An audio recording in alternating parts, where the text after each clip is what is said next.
Donc, les gens doivent venir à la conscience.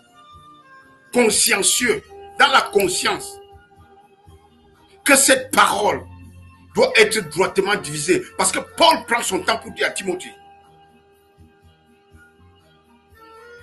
2 Timothée 2,15. Ça, c'est le sommet. Ça, c'est avec ça que tu jauges une prédication. C'est avec ça que tu jauges un homme de Dieu. C'est avec ça que tu jauges un pasteur.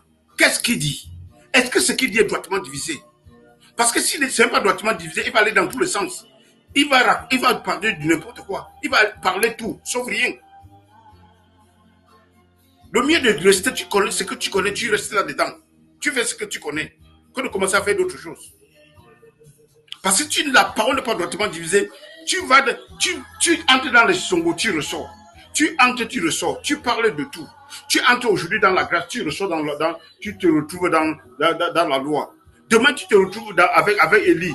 Et tu te retrouves avec Moïse. Et tu commences à mélanger. Comme dans la montagne de transfiguration. Vous connaissez l'histoire de la montagne de transfiguration. Dans Matthieu 17. Où Moïse apparaît. Élie est là. Jésus est là. Voilà ce qui se passe. Et je vous raconte un peu. Voilà ce qui se passe. Pierre, comme il est très courageux. Bon, Pierre là, c'est bien quand même. Comme Pierre est très courageux. Parce qu'on apprend beaucoup de choses. Pierre est très courageux. Il dit que Seigneur, laisse la faire là.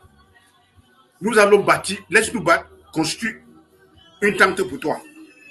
Une tente pour Moïse. Une tente pour Élie. Et Moïse, le papa de la loi. Élie, le prophète. Pendant que Pierre est en train de parler, il y a une voix qui sort. La voix de Dieu parle et dit que, voilà mon fils unique à qui j'ai mis mon plaisir, mon affection. Écoutez-le.